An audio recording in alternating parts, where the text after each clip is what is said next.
Ushawahi kujiuliza kwa nini licha ya mipango yako yote mizuri bado unajikuta umerudi pale pale ulipoanza? Kumbuka ile siku ulipopoteza fursa kubwa kwa sababu ulishindwa kuzuia hasira yako. Kumbuka ule wakati ulipopoteza pesa kwa sababu ulifanya maamuzi kwa hofu au kwa kutaka kumfurahisha mtu mwingine. Kumbuka mara ngapi umekubali mambo usiyoyataka kwa sababu tu ulihisi huruma au hatia. Sikiliza kwa makini. Katika ulimwengu huu unaweza kuwa na akili nyingi, unaweza kuwa na bidii na unaweza kuwa na ndoto kubwa, lakini kama huwezi kudhibiti kile kinachochemka kifuani mwako, wewe ni mlemavu. Wewe ni mtumwa unayesubiri kupinduliwa na hisia zako mwenyewe. Jamii imekufundisha kuwa kufuata moyo wako ni ishara ya ujasiri. Wamekuaminisha kuwa hisia zako ndizo zinazokufanya uwe mwanadamu, lakini hapa Kizani tunakuambia ukweli mchungu. Moyo wako ni msaliti. Moyo wako unataka uwe mwema hata pale unapotakiwa kuwa imara.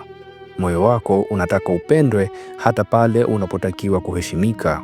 Moyo wako unataka ukae kwenye eneo la faraja kwa sababu unaogopa maumivu ya ukuaji.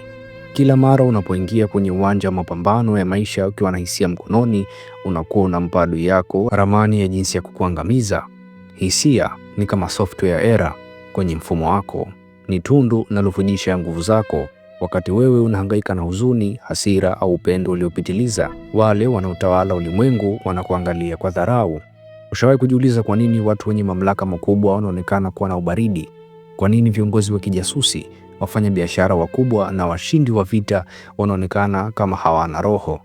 Sio kwamba hawana hisia, ni kwamba wamejifunza kuizuia. Wamegundua siri ambayo wewe bado huijui. Ushindi haupatikani kupitia msisimko wa roho, unapatikana kupitia ubaridi wa akili. Wameiuza akili yao kuwa mashine ya hisabu. Kwao matatizo sio sababu ya kulia, bali ni data ya kufanyiwa kazi. Kwao adui sio mtu wa kuchukiwa, bali ni kikwazo cha kuondolewa. Leo tunakwenda kupasua ule ukuta wa kioo unaokutenganisha na uwezo wako wa kweli. Tunakwenda kukufundisha jinsi ya kuwa na ganzi ya kimikakati, jinsi ya kuua ule udhaifu unaoita binadamu na kuanza kuishi kama mtawala. Karibu kwenye upande wa pili. Hii ni siri ya ushindi. Hapa ndugu, ni Kizani.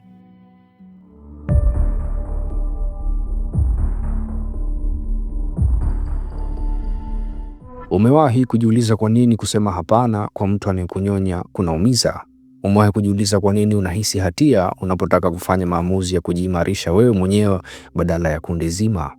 Hiyo sio roho nzuri, huo ni mnyororo wa kibiolojia. Ubongo wako uliundwa maelfu ya miaka iliyopita kwa lengo moja tu, survival au kuishi. Katika zama za kale, kutengwa na kundi kulimaanisha kifo. Hivyo ubongo wako ulijifunza kukupa maumivu ya kisaikolojia, hatia, aibu na hofu ya kukosea. Kila unapoenda kinyume na matarajio ya wengine, mfumo unajua siri hii. Unajua kuwa ili ukutawale, hauhitaji polisi kila mahala, unahitaji tu kuitumia biolojia yako dhidi yako. Hatia ni mbwa wa ulinzi aliyekaa mlangoni mwa gereza lako, akikuuma kila unapojaribu kutoroka. Ili kukuweka kwenye unyonge, mfumo unahakikisha kuwa hupati muda wa kuwa na akili baridi. Unalishwa mfululizo wa mambo yanayochochea hisia zako kila sekunde. Tazama simu yako kwa mfano, tazama habari. Kila kitu kimeundwa ili kukuweka kwenye hali ya hisia, hofu au msisimko wa kijinga. Wanataka uwe na hasira kuhusu mambo usiyoweza kuyabadilisha. Unapoona maisha ya watu wengine kwenye mitandao, wanataka uwe na hofu ya kupitwa kila wakati. Kwa nini? Kwa sababu mtu anaendeshwa na hisia ni mtu anayetabirika. Mtu mwenye hasira ya kitoto hawezi kupanga mkakati wa miaka 10. Mtu mwenye hofu hawezi kuchukua risk za kibiashara. Mfumo unakuhitaji uwe mtumwa wa dopamine, kiumbe kinachoitikia kichocheo kama mdoli wa bandia. Unapotumia hisia, unakuwa unatoa ruhusa kwa ulimwengu uendeshe maisha yako.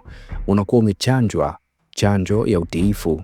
Ukweli mchungu ni huu: maumivu unayohisi unapojaribu kuwa na msimamo sio sauti ya Mungu, ni programu ya kizamani iliyopitwa na wakati. Ni kelele za mnyama aliye ndani yako anayeogopa kuachwa peke yake. Washindi wa kweli wamejifunza kuasi biolojia yao. Wamejifunza kuwa na ubaridi wa kifikra kiasi kwamba hatia haiwezi tena kuwagusa na aibu haina pa kushika kwenye nafsi zao. Je, uko tayari kuivunja programu hii ya kiutumwa? Uko tayari kuacha kuhisi na kuanza kufikiri? Hapa ndipo tunapoingia kwenye mfumo wa uendeshaji wa mtawala. Na tuanze kuijenga ngome yako ya ndani. Ili uweze kushinda katika ulimwengu huu uliopotezwa, unahitaji kitu ambacho wengine hawana: akili ya chuma. Watu wa kawaida akili zao ziko kama milango iliyo wazi. Kila mtu anaweza kuingia na kuvuruga amani yao. Mtu akikutukana unakasirika, mtu akikupa sifa unajisikia vizuri, mtu akikukataa unahuzunika. Katika lugha ya kizani tunasema kuwa wewe ni mtumwa wa mwitikio. Maisha yako hayategemei utashi wako, bali yanategemea jinsi ulimwengu unavyokugusa. Mtawala wa kweli anafanya kazi kwa kutumia algorithm ya baridi. Yeye hatenganishi tu hisia na kazi, yeye anazuia kabisa hisia pale inapofika wakati wa maamuzi. Hivi ndivyo akili ya chuma inavyofanya kazi. Input ya tukio, logic anapigia hesabu, and output anafanya hatua. Hakuna nafasi ya hisia katikati. Fikiria hili: mtu anapokusema vibaya au anapokufanyia dhuluma, hafanyi hivyo ili akuumize, anafanya hivyo kama shambulio la kijasusi ili kuhaki akili yako. Akifanikiwa kukufanya ukasirike, ameshinda. Akifanikiwa kukufanya ujitetee kwa hofu, ameshinda. Lakini ukibaki na ubaridi wa chuma, ukimtazama kama data inayohitaji kufanyiwa kazi badala ya mtu wa kutukiwa, unakuwa umempokonya silaha yake. Unapaswa kuwa kama machine. Machine haina ego, machine haina njaa ya sifa, machine inajali kitu kimoja tu: matokeo. Ushindi wa kweli sio kuwa na nguvu za mikono, ni kuwa na uwezo wa kutazama machafuko, kutazama usaliti na kutazama anguko la mamilioni ya shilingi, huku mapigo ya moyo wako yakibaki vile vile. Hii ndio tunaita ganzi ya mamlaka. Unapoanza kuiona dunia kupitia namba na mikakati, unakuwa umepata uwezo wa kuona ukweli ambao wengine hawauoni kwa sababu umefunikwa na machozi ya hofu. Mambo yanapoharibika, usiulize kwa nini mimi, uliza nini kinafuata. Acha kutafuta haki, anza kutafuta upenyo. Acha kutafuta faraja, anza kutafuta ushindi. Katika ulimwengu wa kizani, kosa kubwa unaloweza kulifanya ni kuonyesha udhaifu wa moyo wako. Funika roho yako kwa ubaridi. Unapokuwa na akili ya chuma, unakuwa umeziba matundu yote ambayo ulimwengu ulikuwa unatumia kukunyonya. Unabadilika kutoka kuwa mshirika wa mchezo na kuwa mmiliki wa uwanja. Lakini najua unajiuliza, nini kinatokea pale unapokutana na watu wengine wenye akili kama hii? Nini siri ya wale waliofika kileleni mwa piramidi ya dunia? Hebu tuzame ndani ya zile ofisi zenye vioo virefu vinavyotazama miji yetu kutokea juu.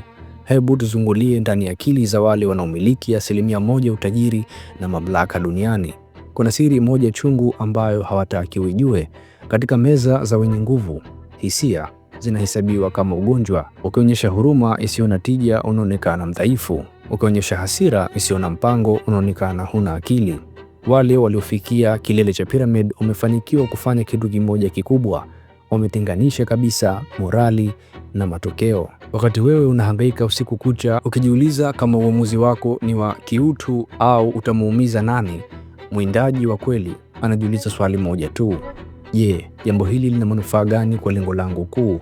Hawafanyi maamuzi kwa sababu kitu ni kizuri, bali kwa sababu kitu hicho kinafanya kazi. Wamefanikiwa kujiua nafsi zao za kijamii ili wabaki na nafsi zao za kimkakati. Hivyo sikiliza kwa makini, kwa sababu hapa ndipo utakapoona jinsi ulivyopotezwa. Moja ya mitego mikubwa ambayo mfumo umeutumia kukuweka chini ni neno haki au fairness. Uliaminishwa kuwa dunia ina wajibu wa kukupa haki yako kwa sababu wewe ni mtu mwema. Lakini katika ulimwengu wa kivuli, neno haki ni dawa ya kulevya ambayo hupewa walioshindwa ili wasilete fujo.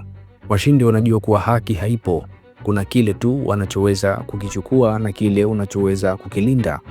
Wakati wewe unalia kuhusu kile kilichofea, mwindaji yuko bize kuvuna kile kilicho wazi kwake yeye. Udhaifu wako wa kihisia sio kitu cha kuonewa huruma, bali ni upenyo wa yeye kupita. Huu ndio ukatili wa kimkakati unaoendesha ulimwengu. Umeumbwa uwe mnyonge mwenye hisia ili uendelee kuwapa nafasi wale wenye ubaridi wa chuma waendelee kutawala. Wanakupamba kwa maneno ya utakatifu, huku wao wakiishi kwa sheria za misituni. Wanakuita binadamu mwema, huku wakikupangia bei kama rasilimali. Je, utaendelea kulia kwenye kona ukingojea haki ambayo haitakuja, au uko tayari kukubali kuwa dunia hii haina huruma kwa waliolegea? Mtawala wa kweli ni simba anayejua kuvaa ngozi ya kondoo pale inapobidi, lakini moyoni mwake kuna baridi ya barafu. Sasa unaijua ramani, unaijua siri ya wale walio juu. Swali ni, utafanya nini na ujuzi huu? Utaendelea kuhisi au utaanza kumiliki? Sura ya mwisho inakwenda kukupa hatua za kivitendo za kuivunja roho yako ya zamani na kuzaliwa upya kama kiumbe asiyetikisika. Hisia zako sio zawadi ya ubinadamu, ni pingu zilizopakwa rangi ili ufurahie utumwa wako. Lakini leo safari ya kuzivunja pingu hizo inaanza. Ili uweze kutoroka kwenye gereza la hisia na kuanza kupata kile unachokitaka, lazima upitie mchakato wa transfiguration, mabadiliko ya kikatili ya nafsi yako. Lazima uamue kumuua yule mtu wa zamani aliyeumbwa kwa hofu, huruma na njaa ya sifa. Unapaswa kuzaliwa upya kama kiumbe asiyetikisika, kiumbe ambaye moyo wake uko chini ya ulinzi wa akili yake. Hivi ndivyo unavyoanza safari hiyo. Hatua ya kwanza ni mental fasting, kufunga kifikra. Acha kulisha roho yako takataka za hisia. Ondoka kwenye makundi ya udaku. Acha kufuatilia habari zinazokutia hofu na piga marufuku mijadala isiyo na tija. Unapoziba matundu yanayovujisha hisia zako, unakuwa unajenga akiba ya nishati itakayokupa ubaridi wa kifikra. Mtawala halisha akili yake takataka zinazotengenezwa kwa ajili ya watumwa. Hatua ya pili, kanuni ya sekunde 3. Kuanzia leo usiitikie jambo lolote mara moja. Mtu akikuvua heshima, nyamaza kwa sekunde 3. Mambo yakiharibika, nyamaza kwa sekunde 3. Katika sekunde hizo unakuwa unairuhusu algorithm ya akili yako ya chuma ichukue nafasi na kuondoa hisia kwenye uamuzi. Mtu anaweza kusubiri kabla ya kuitikia ni mtu ambaye tayari ameshashinda. Hatua ya 3, kifo cha ego. Umeshindwa mara nyingi kwa sababu ulikuwa unajaribu kulinda hadhi yako. Lakini hapa gizani tunajua siri. Mtu asiye na ego hawezi kuzurika. Unapoacha kujali watu wanakuonaje, unakuwa unapokonya ulimwengu silaha yake kuu dhidi yako.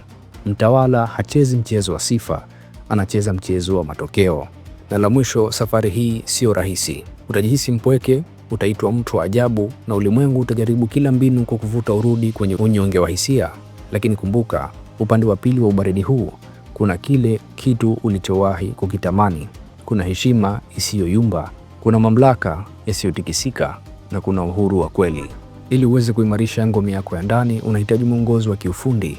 Unahitaji mbinu za siri za jinsi ya kuijenga na kulinda akili yako ya chuma. Ndio maana nimekuandalia ramani maalumu. Kitabu hiki nimekiita Chuma, mwongozo wa kumiliki akili isiyotikisika. Ndani yake nimechambua hatua kwa hatua jinsi ya kujiua kisaikolojia ili uzaliwe upya, jinsi ya kuishi bila kuguswa na hatia wala aibu, na jinsi ya kutumia ubaridi wa kifikra kupata utajiri na mamlaka katika ulimwengu huu wa kikatili. Huu sio mwongozo wa kuwa na furaha. Huu ni mwongozo wa kuwa na nguvu. Kama uko tayari kuivunja roho yako ya kondoo na unataka kuupokea ufunguo wa akili ya chuma, chukua hatua sasa hivi. Tuma neno la siri chuma kwenda WhatsApp namba hiyo. Nakuuzia kitabu hiki kwa bei rafiki kwa sababu nataka kila mfuasi wa Kizani aliyechoka kutikiswa na ulimwengu apate silaha ya kujilinda. Kumbuka, ulimwengu hautakupa kile unachostahili. Ulimwengu utakupa kile unachoweza kuchukua kupitia ubaridi wa akili yako. Usisahau kulike, kusubscribe na kushare video hii kwa yule rafiki yako unajua anaumizwa na hisia zake kila siku. Hapa ni Kizani, sehemu ambayo siri na elimu nzito hufichuliwa.